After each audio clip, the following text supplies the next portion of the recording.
Good afternoon. Thank you for joining us. There are growing calls for the mayor of Quesnel to step down. This over the mayor's wife distributing a controversial book about residential schools. We'll get the story from CBC reporter Betsy Trumpeter. And we're asking you, should the mayor step down? In half an hour, you can tell us, what is BC's best bird? The Wildlife Rescue Association of BC is running a bird bracket. And so from Anna's hummingbird to the great blue heron, what will be at the top of the pecking order? I'm Michelle Elliott. Welcome to BC Today.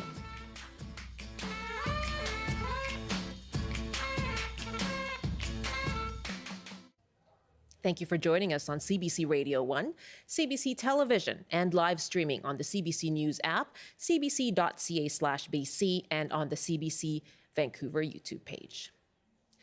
We start today in Quesnel. Mr. Mayor, I have no choice but to ask for your official resignation from office as mayor so we can repair the damage done by you and your wife. That was Quesnel City Councillor Scott Elliott at Tuesday's council meeting.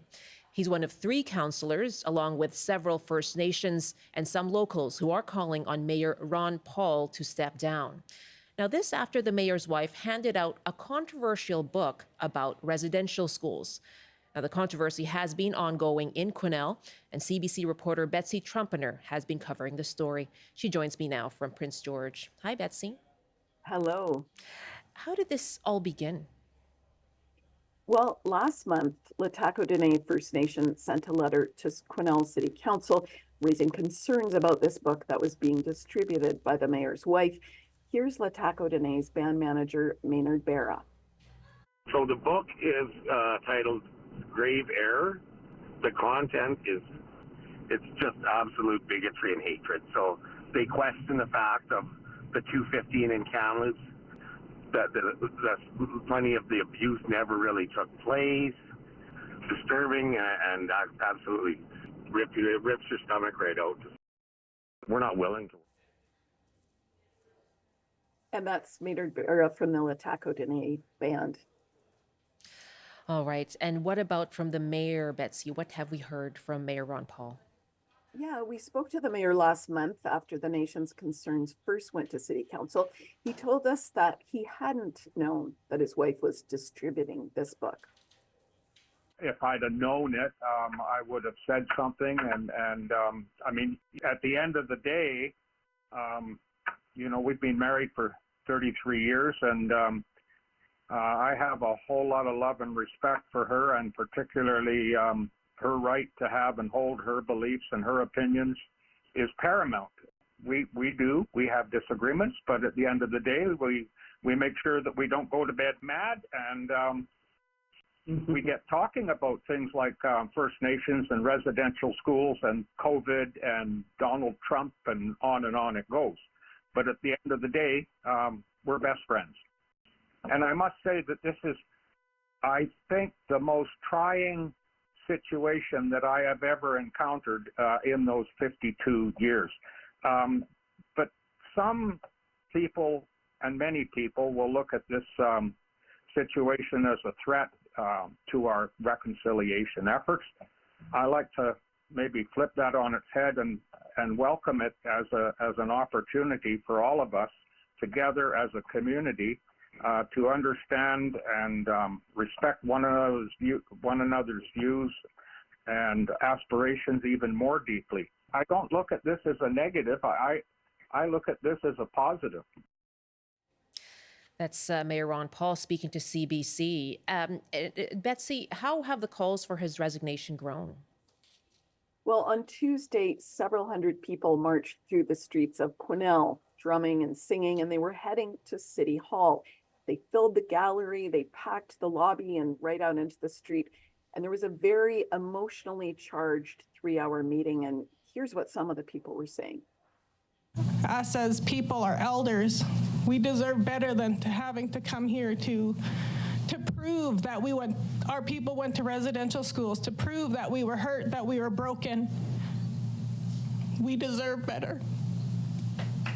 Whoever wrote that book, they weren't in residential school with us. They beat us, sexually abused us. We can't have a community that hands out hate literature and expect people to listen to us and take us seriously.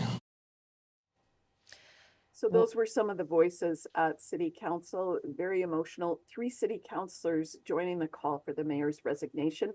And the mayor addressed the calls for his resignation, and the request for an apology. An apology might be a good start. An apology? I am guilty by association. No, that's not true. Well, I will express regret that all of this has happened. And I mean, I've been here at City Hall, Town Hall for 52 years. And you got found out finally. And you may think that that is enough, but the next election is on Saturday, October 17, 2026. And I'm convinced that I want to stay and work through to that date. I don't think that I can be removed from office unless I commit an indictable offense. And I have not committed an indictable offense. Pretty darn close. You understand that as a man of your household, you have had a part in this. My question is, do you have an apology for these people? Yes, I do. I am sorry that it has come to this, and I will work my heart out to make reparations. And Betsy, tell us about the book itself. What can you tell us about it? Yeah, I think it's important to say that I have not read the book. We heard what Lataco's Maynard Barra said about it. And we know that the Union of BC Indian Chiefs calls it residential school denialism. According to the publisher's promotional material, it questions the harm of residential schools and disputes whether there are unmarked graves, whether there's intergenerational trauma, and whether Indigenous people did lose their language and culture at the schools. Very controversial, widely available in libraries, and it's a top seller on Amazon in the Canadian literature category. Now, we did hear from one of the contributors to the book, and Francis Widdowson spoke to CBC News. Many of the counselors didn't appear to have read the book and were making comments about it on the basis of their own speculation, I guess. I don't quite know where they got this information. There's terrible censoriousness that's happening in Quesnel, and people are punishing people for discussing this book. So, Betsy, what's next in this? Well, as we heard, the mayor apologized, but also said he's not stepping down. Council will be looking into whether they can sanction or censor the mayor in any way. And meanwhile, the Lataco First Nation has said as long as the mayor is in the mayor's chair, they will not be working with the city. Betsy, thank you very much. We'll look for more of your further reporting on this. Thank you. That's CBC reporter Betsy Trumpener, based in Prince George. What's your reaction to this story? Do you think the mayor of Quesnel should step down? And what is the mayor's responsibility here? You can call us 1-800-825-5950, 604-669-3733. You can hit pound 690 on your cell phone. By email, we're at bctoday@cbc.ca. And I'd like to give out the number as well, the toll-free number for the Indian Residential School Survivors Society, as we are discussing residential schools on the program today. Their 24-hour crisis line is 1-800-721-0066, 1-800-721-0066. Now, the City of Quesnel is the latest to be grappling with these questions at the heart of reconciliation. And joining me now is Sean Carlton, Assistant Professor of History and Indigenous Studies at the University of Manitoba. Good afternoon. Thanks for joining us. Thanks for having me. What are your thoughts, first of all, about the book, Grave Doubts, that is at the center of this controversy in Quesnel? Well, I mean, I think we need to understand it as a form of residential school denialism, which, to be clear, is not the denial that the system existed, but is rather like other kinds of denialism that we're seeing in today's age of mis and disinformation, which is a deliberate strategy to try and shake public confidence in something by twisting or distorting or misrepresenting evidence. And in this case, many of the contributors to the book have published these articles already online. So it's actually more of an edited collection of articles that have appeared on far-right extremist websites that are trying to shake public confidence in truth and reconciliation. And they're using a loophole in the Amazon publishing process where you can self-publish a book and sell it on Amazon. And you can put it on a far-right website like True North, which is one of the publishers. And you can send it out to your email list and you can make money. You can monetize pushing misinformation. And I think what we need to understand is that denialists desperately want a platform. They want to manufacture this exact kind of controversy to push more books and to get people to question the truth that is so necessary for reconciliation. And the more we can understand it as a pattern, as a predictable kind of backlash to truth and reconciliation efforts, the more we realize that we don't actually need to debate whether gravity exists or whether the earth is flat or whether residential school is genocidal. The Canadian government has unanimously agreed that it is. The Pope came to Canada and agreed that it was. What these folks are trying to do is reopen that debate as a form of anti-Indigenous racism and pushing back the progress that we're making on truth and reconciliation. Given that pattern, the sales on Amazon and the mayor's wife in Quesnel distributing this book, and the pattern that you talk about, why do you think there is an appetite for that message? Well, I think the findings of the Truth and Reconciliation Commission are quite difficult, right? Many Canadians have a particular vision of Canada as being a peaceful, tolerant, multicultural, benevolent place. And they have a hard time understanding that at its founding is rooted in the genocide against Indigenous peoples, including things like residential schools. And so they have a hard time squaring away their understanding and experience of Canada with what Indigenous people have experienced. And as a result, they find residential school denialism alluring, right? It's like an easy way out. It's a way of believing that maybe it was well-intentioned, or maybe abuse is being exaggerated, or there are no deaths, or that the deaths are unavoidable. And these are the kinds of denialist talking points that are in the book and that are on far-right websites that have been rigorously debunked, but nevertheless are appealing to people who see reconciliation as a threat. They like Canada the way it is, and they don't want to actually form better relations with Indigenous people. And so I think that they engage in denialism, they support it, they buy the books, they show up to conferences and talks because it makes them feel better. It gives them a way out of participating in the difficult work of reconciliation. But I think that this is a false refuge. As a non-Indigenous person, I would say that denialism keeps Canada stuck in the colonial cul-de-sac that is actually holding us back from developing better relationships and a better future. My guest is Sean Carlton, Assistant Professor of History and Indigenous Studies at the University of Manitoba. And again, as calls grow for the mayor of Quesnel to resign, and this is in light of his wife distributing a book that is a controversial book about residential schools. And so we heard the story there from Betsy Trumpeter reporting up in Prince George. We're asking you what your thoughts are on this story. And do you think that the mayor of Quesnel should step down? What is his responsibility here? I did send an email to the mayor's office this morning as well to request an interview and have not received an email back. Our number again is 1-800-825-5950, 604-669-3733, pound 690 on your cell phone. Our first caller is Cam at Cobble Hill. Good morning. Good afternoon, Cam. Hi, Cam. Can you hear me? Hi there, Cam. Are you there? Okay, I think Cam may be listening. I hear someone there, but... Hello. Hi, Cam. You can hear me now? Yes, we sure can. Thanks for calling. Yeah, many times I've heard on CBC, the mayor, number one, I should say, should not step down, in my opinion.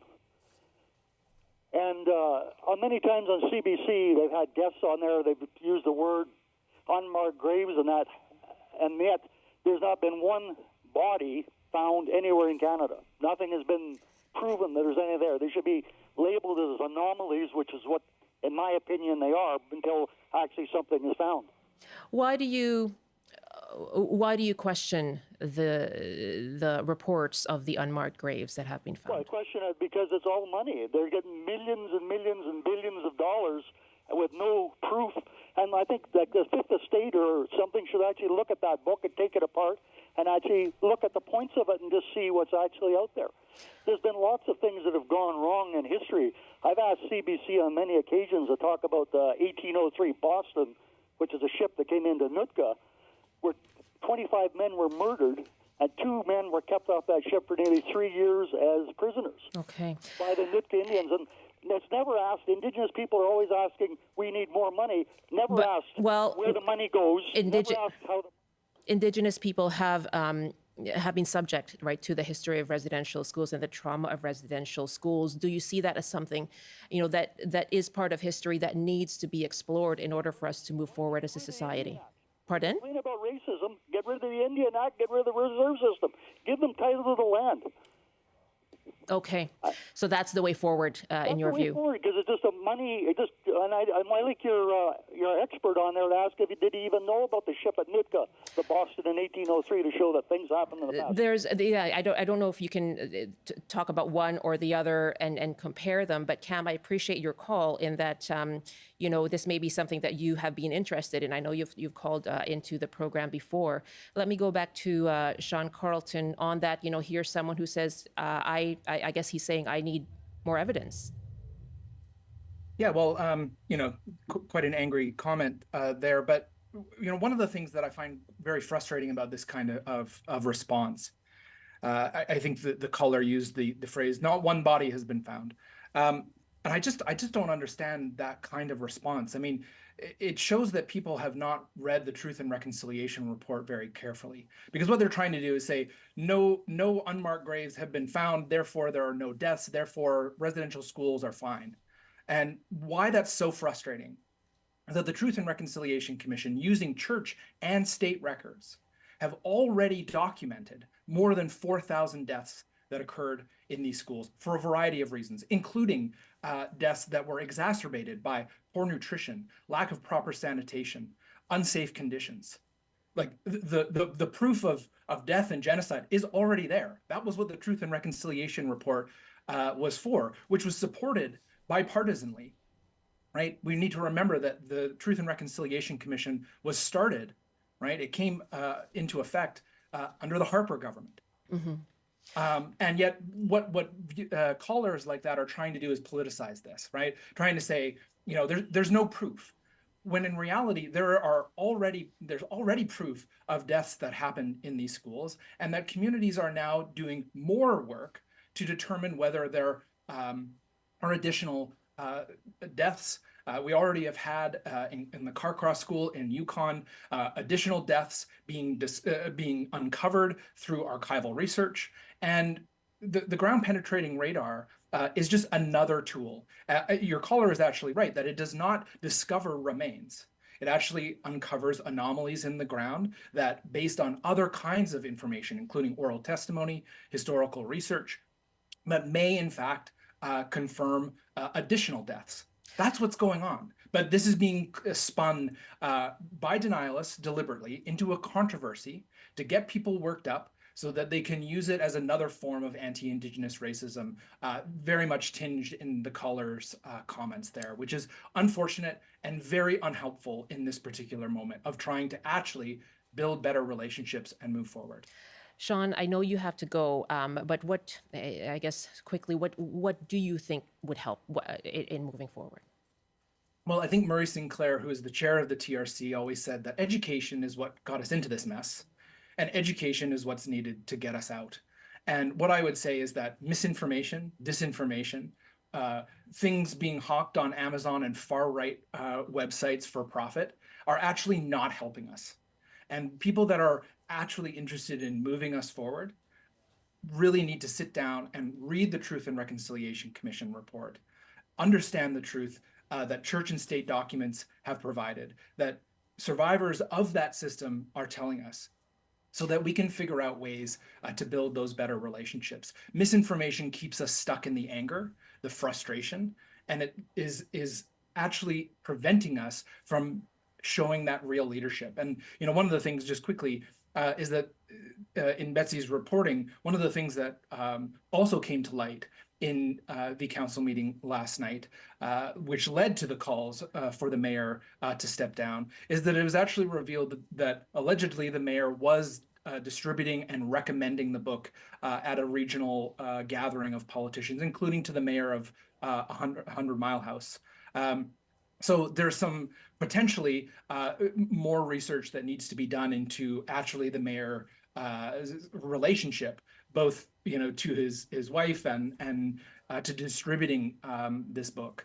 And I think that we really need to focus on the education. This book is not giving information. It is trying to twist and distort and misrepresent the truth to keep people like the caller angry and outraged in a way that is very politically advantageous for the far right today in BC and in Canada. And that is not a productive avenue for truth and reconciliation efforts today.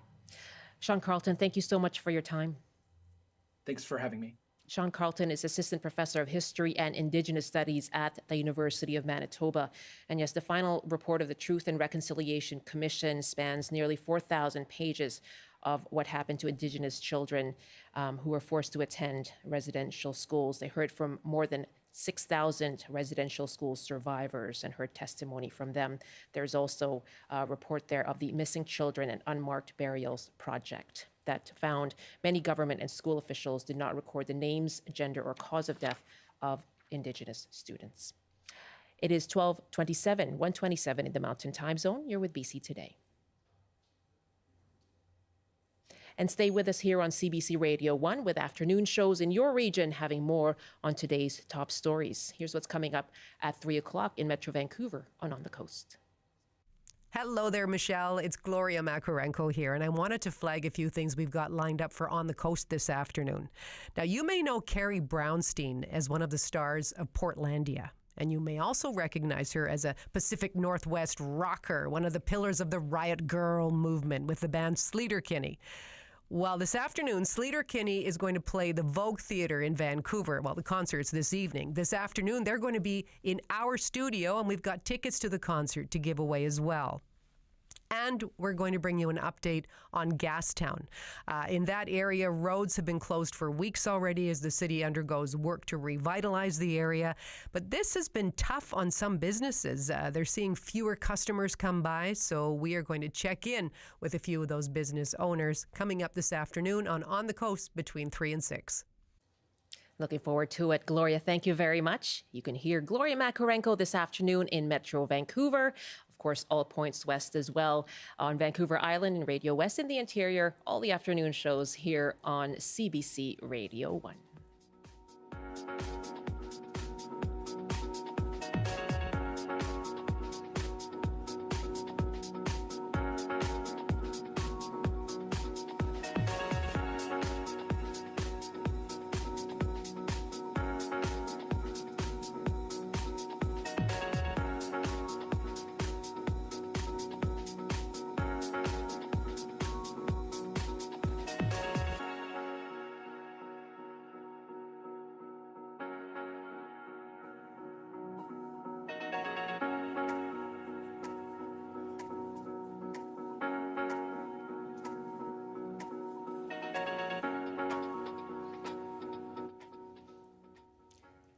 This is BC Today, and we have been discussing controversy in Quesnel with growing calls for the mayor to step down after the mayor's wife was distributing a controversial book about residential schools. And we heard a report from CBC reporter Betsy Trumpeter, and we just spoke with Professor Sean Carlton at University of Manitoba. And we have another caller on the line now. Kevin joins us from Edgewood. Hi, Kevin. Welcome. Thank you for taking my call. I'd like to make say a few things. I was at one of those taken away, and that guy that was on there first talking about they haven't brought the bodies up. Well, they are human beings. I was in one of them called Thistletown in Ontario, And I was there when I helped bury another one, okay? And I'm part of the residential school. So I know what goes on. I was also in White Oaks, Ontario, where they picked up that one kid for speaking his language upside down, dropped him down 2 flights of stairs, broke his neck, and said he committed suicide. So don't tell that guy and anybody out there, it's real. I'm sorry that you've had to face denials of what you went through. And for reconciliation, well, I'll get to the mayor's wife and all that in a minute, but reconciliation is, yeah, we can talk about all we want. Money don't mean nothing. Those that are gone have names. We're human beings. You know, okay? Even the ones that they're talking about that are bringing up the bodies that disappeared that are supposed to be in a garbage dump, well, bring them up. They have a place. They're human beings. We all are, and we all should be treated equal, like everybody else. But we're separated. Now, as for the mayor, if you are married and someone in your house is writing a book, you know they are writing it. So he should have stopped her right then and there. Yes, he should step down. His wife was distributing the book. Yeah, he knows what's going on with his wife. Lying to the people saying he didn't know is wrong. I say we go, should sue her, and any money made from that book should go to the people that went to residential school or for anything that is needed to recover the poor souls and spirits that have gone. These people that took us away know our names, they know where we came from, and they know. But when they do something to you, they don't tell the parents, they just bury you. And they get the people in the school to do the digging.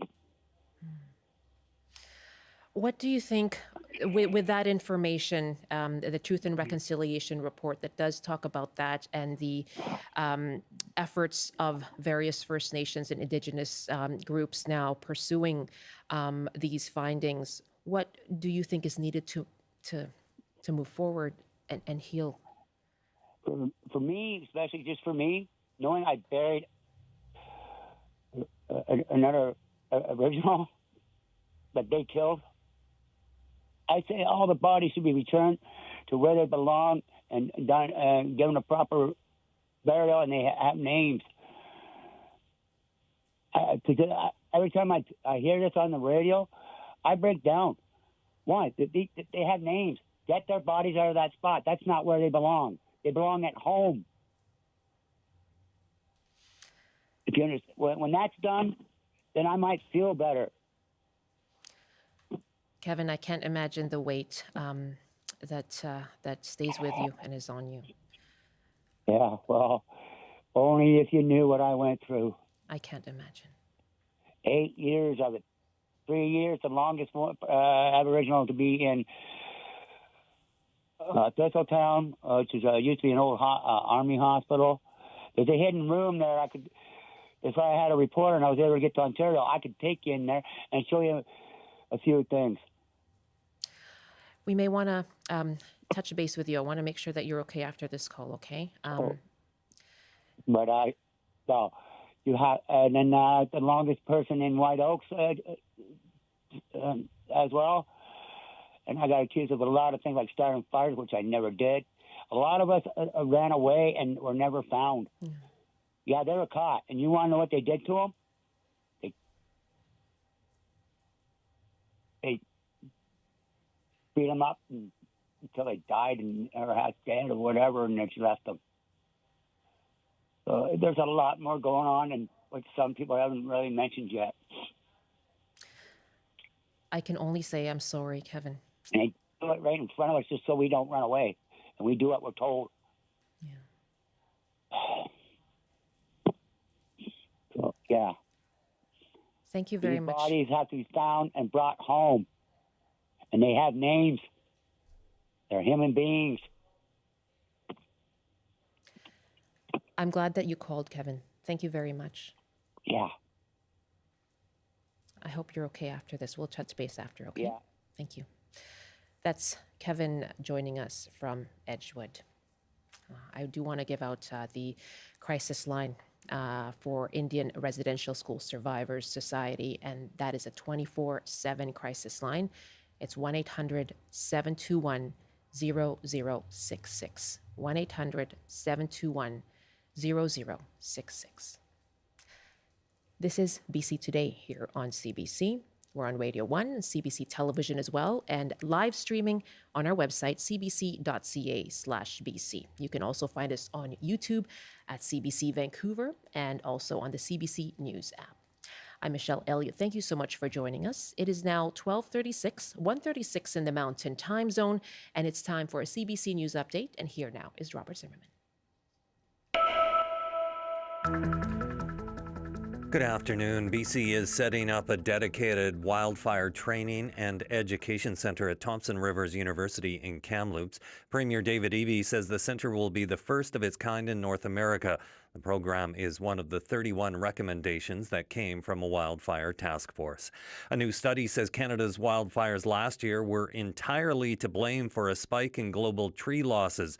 Research from the University of Maryland says tree cover losses reached more than 28 million hectares globally, a 24% increase from the previous year.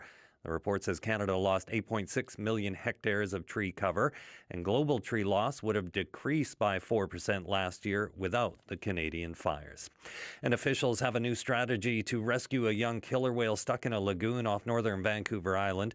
Crews are planning to get the whale in a sling, airlift it out with a helicopter, and put it in an open net pen in the ocean. The calf would then be released once its family pod is nearby.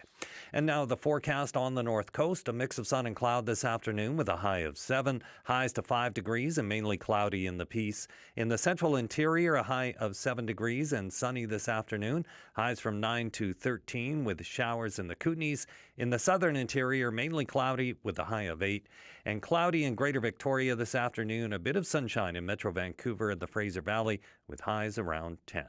That's your CBC News update from Vancouver.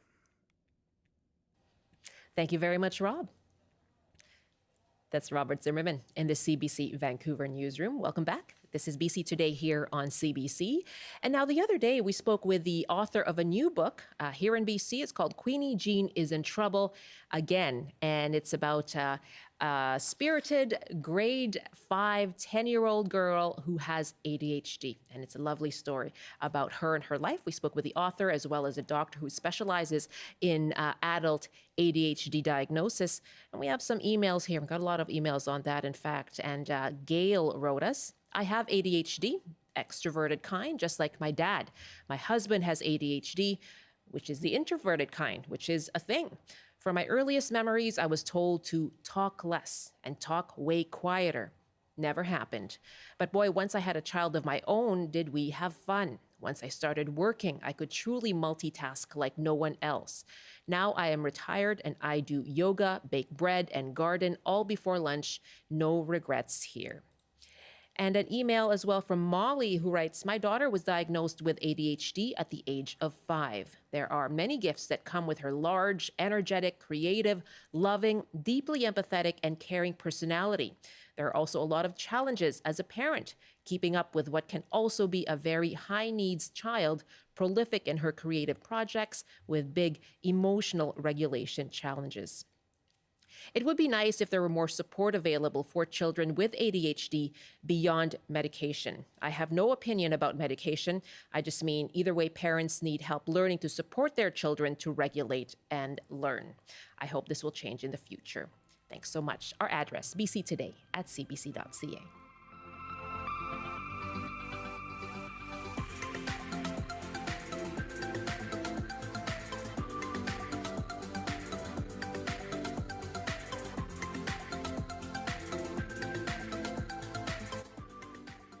It's 12:40 now, 1:40 in the Mountain Time Zone. You're with BC Today here on CBC. We're on Radio 1, live streaming on the CBC News app, CBC Gem, on YouTube, and we're on CBC Television as well. Thanks so much for being with us wherever you are joining us from, however you're joining us from. Many platforms to be with us for sure. And I'm Michelle Elliott, very glad to have you with us. Our question in this half hour has to do with some of BC's most beautiful residents. BC's Best Bird. There is a bracket contest being held right now by the Wildlife Rescue Association, and they're asking, what is BC's best bird? We're asking your thoughts on that. What's your favorite bird to spot? I've been seeing a lot around in the last couple of weeks as spring has sprung. Our number is 1-800-825-5950, 604-669-3733.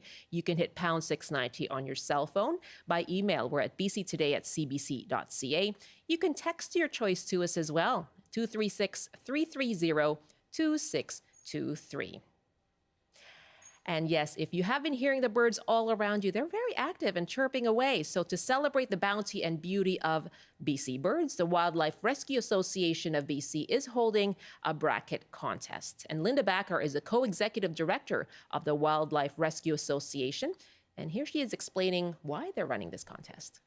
We just wanted to do something festive, something fun to celebrate all the birds that we see in our facility every day, and talk about how, you know, all their beautiful characteristics. They're all unique in their own way.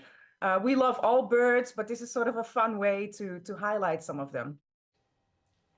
And now they are just down to a few. And out of the running are the Steller's Jay. No, I love the Steller's Jay. The Canada Goose. Well, yeah, I kind of get that. And still in the running for BC's best bird, though, are the great blue heron, the raven, Anna's hummingbird, and the belted kingfisher. So if you'd like to find out more, you can go to wildliferescue.ca. The finalists will go head-to-head this Sunday, April 6th, and the winner will be announced April 8th. But right now, we're asking you, what do you think is BC's best bird? And what is your favorite bird to spot? Call us 1-800-825-5950, 604-669-3733. You can hit pound 690 on your cell phone. Joining me now from Victoria is Connell Bradwell. He's a conservationist and filmmaker who regularly makes nature videos on CBC. You've seen them here, as well as a bona fide bird nerd. Hello there. I hope it's okay I called you that. It's absolutely okay that you called me that. It's true. I can't deny it. No, we're going to nerd out in this half hour, in fact, together, because I also am one, although I know not nearly as much as you about the birds that I admire. Can you even choose? No, this is a really difficult choice for me in terms of the best birds, particularly that bracket, Anna's hummingbird versus belted kingfisher. How can you choose between those two? That one I'm really struggling with. And although I agreed with you on the Canada Goose one, that one I was fine with that one going out. I took a bit of a leap there, but I figured there might be some people who agree, specifically people who make their way around parks. Yes, exactly. So when you heard about this contest, what went through your mind? What'd you think? I love this. I just love anything to celebrate BC's amazing birds. And I think that it's a great opportunity for us to be chatting about birds and thinking about, what are maybe our favorites and just, I don't know, anything to have a conversation that's positive about birds is so refreshing and needed. So I love this. And, like I said, there are ones that we have that we might be like more in favor of, but ultimately they're all good. And that's the point. There are hundreds of birds, species in BC. Is that right? Yeah, we have a really diverse population of birds in BC. We're really, really lucky. And you mentioned that they're sort of more and more, you're seeing more and more now. And that is perfect time to get into birding because we're getting new birds coming back on their migration. I'm seeing new things almost every day. So it's a great time for us to be having this conversation about birds because they're coming back. It's getting exciting. I'm going to, for now, ignore the fact you haven't answered my question as to if you could choose one, but... Do you know what? I think I am a bit sort of, I'm not giving you a direct answer here. I would say one of mine is Western Tanager is the one that I didn't see on this list and one that I would put in there. But this is how it kind of showed me that I'm maybe a little shallow when it comes to birds because I like the bright, colorful ones. Oh, sure. So Western Tanager is a beautiful bird here in the summer, all over BC, red head, yellow wings, kind of black as well on it. Beautiful bird. Sounds like a robin with a sore throat. And they just always make me so happy when I see them because it's really a sign that spring is underway Oh. and summer's coming. That sounds like just such a burst of color. I am getting my annual visits from our local woodpecker, although someone told me it might be a different bird, but just pecking onto my chimney. And so every time I hear that rattling sound, that sort of drilling sound, I say, our friend is back. Hello. And I go outside and I take a look. I have the exact same thing with a flicker here, which is a type of woodpecker, and it does the exact same thing on the metal chimney. And I'm always, I hear it and I think, oh, you know, it's a bit noisy, but I love it because that's it. Spring is sprung. Right. Why do they do that? They do that. They're attracting mates. So it's about making a loud, impressive sound to try and get a mate. They're trying out their riz. Yeah, exactly.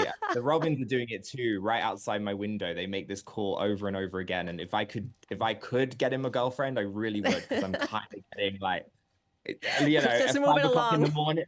5 o'clock in the morning, I'm sort of going, oh, come on, someone must be interested. Let's get this moving. What is it that fascinates you about bird behavior, Connell? I know we can be shallow and just look at how beautiful they are, but what is it about their behavior that fascinates you? Oh, that's a good question. I find birds, they're just, I mean, they're little personalities. They all have different personalities, different ways of being. They're perfectly adapted to the environments that they're in, which I always think is really fascinating. From like a scientific perspective, I love thinking about them in a wider ecosystem kind of context. So, you know, they play a role in our ecosystem. Mm-hmm. Having a high biodiversity of birds is good for people, it's good for nature, it's good for everything, you know, from the plants to the top megafauna, the orca, etc. You know, birds are really, really important. And yeah, but I mean, I just enjoy, I don't know, it's like they're just so much fun to watch. I mean, you always see something new, something different, and it's fun to go out and find as many species as you can, whether they be beautiful Western tanagers or something, you know, a little less maybe obviously exciting, like I'm about to throw a bird under the bus there, hey, like a Canada goose. But it's still, you know, you see them doing things that you maybe don't expect, and I love that about them. And I mean, they're so intertwined with us. I mean, everyone has a bird that they love and know, and you know, I mean, I know that Anna's hummingbird is there, which doesn't surprise me because so many people want to talk to me about hummingbirds all the time. Absolutely. Loves them. I would if I could right now, but we actually have some callers on the line because yes, we love to talk about birds. Connell Bradwell is with me, wildlife conservationist and filmmaker, and we're asking, what is your favorite bird? What should be BC's best bird as the Wildlife Rescue Association runs their bracket? I know it's a la Justin McElroy. 1-800-825-5950, 604-669-3733. I'm not suggesting they're copying Justin McElroy, but he is known for his brackets. Steve is on the line from Kelowna. Hi, Steve. Hi. Hi, and I understand you want to speak about woodpeckers. Yeah. Aha, tell us about that. They like to beat on things with their beaks. They sure do. Are you getting your visits? Oh yeah, there's a neighbor down the road from where I live, and they hit the stack on I guess it's a furnace stack. Right, yeah, those metal chimneys. So they make noises, but why do you like them? Why do you think that it's your favorite? Because my last name is Wood. And I grew up being Woody, the woodpecker, sorta, and now I have a business, Woody's Electric. Oh, wow. I love woodpeckers. I actually had two in my backyard when I lived on the island. Oh, wonderful. So you have an affinity for them. And is your business logo, does it have a woodpecker on it? I'm getting shocked by like major voltage. Pardon me? It's funny, actually. The woodpecker is getting shocked by major voltage. Oh, that's the logo? Yeah. Oh, my goodness. Yes, let's hope that doesn't happen, but that's very funny. It's great to hear. So your last name is Wood. You've had this sort of affinity for woodpeckers, and you even have your business named after woodpeckers. Well, I hope that they don't bug you too much. I just love them. I wish I could get them to come to my yard here. Oh, yeah. They like to stay high and They do. rattle stuff. So I know I got one in the neighborhood though. I know when he's here. Aha, there you are. Okay, you're on the hunt. Steve, thank you very much. Yeah, you have a great day. You Thanks too. for your time. Yes, Bye-bye. thank you. A woodpecker being struck by electricity. I guess it marries the two, the name and the type of business. I get it. Steve in Kelowna, and Rick is up next in Port Coquitlam. Hi, Rick. Hello. Hi, what do you think should be BC's best bird? A rufous-sided towhee. Aha, yes. Oh, I see Connell raising his eyebrows. What do you think of that, Connell? First of all, I'm going to go back to Rick, but no. I feel like no. I'm shocked that I was not expecting someone to say a towhee. I love towhees. They're such an underrated bird. I would want to know why. That's so interesting to me. Go ahead, Rick. Why? Well, supposedly it means red-eyed chipper. It's got red eyes. Yeah. And it's called chewink, Chewink, and they look kind of like a robin. But yes, that's they true. They have white spots on their wings, and the breast is like white, and then the feathers under the wing are red. Mm-hmm. Totally different bird, but they're really cool. I've watched them. They act kind of like robins. But yeah. Where have you watched them? Where have you watched them? Powell River. My sister had a bird feeder, and the towhees came around every day. Oh, wonderful. And you described them so perfectly, right? With the spots, the red eyes, and the sort of brownish red feathers they're underneath. Really cool. I haven't seen them very often. Ah. I think they might have some around Victoria. Yeah. Oh, well, you know what? Rick, thank you very much. In fact, Connell is joining us from Victoria. Have you seen these rufous towhees recently? Oh yeah, they're all over here. We see them a lot, and they are a brilliant bird. The red eye is really striking. They have this black head, this sort of rufous side, the spots, and like he said with the tail, these two white spots on they have a black tail with two white spots on it, and they often, if you're walking around the trails, you might hear something like scratching around in the bushes. Yeah. It's often towhees, and they kind of, they're in amongst the leaves and they scratch around. And we talk about birds as characters. They are such characters. Towhees are, they're kind of erratic and fun. And I love that one. That was great. I love the woodpeckers as well, because woodpeckers are obviously here all year round, which is a really cool bird to kind of, connect with and spot no matter where you live and like at all times of year. But yeah, I wasn't expecting someone to say a towhee. That's a fantastic one. That was, okay. It was nice to kind of give you a surprise there. Oh, we have a caller from Calgary who wants to weigh in on BC's best bird. Hello, Francis. Hello. Thanks for calling. Why did you want to call in? Well, I just wanted to put my 2 cents in. Aha. Yes, please go ahead. What do you and you're from BC, is that right? Originally, yes, I lived in BC, and then I moved to Calgary. Okay, great. And so with my son and daughter. Oh, yeah. Wonderful! How nice. What do you think should be BC's best bird then? Oh, they've got so many beautiful birds out there, and where I lived, before houses went up, it was just like a bird sanctuary, and it was beautiful with the woodpeckers and everything. But I used to see every day around my house hummingbirds and the quail. Ooh. The quail they're so beautiful. Yeah.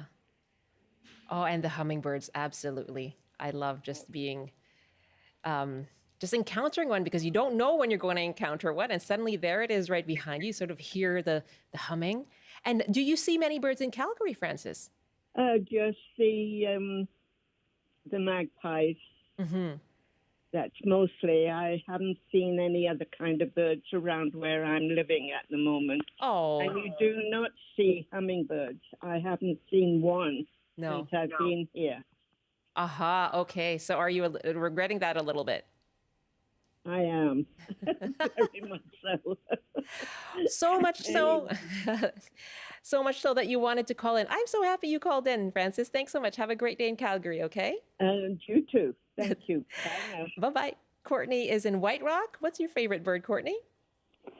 I do really like the hummingbirds, but I do also really like chickadees. So I don't know.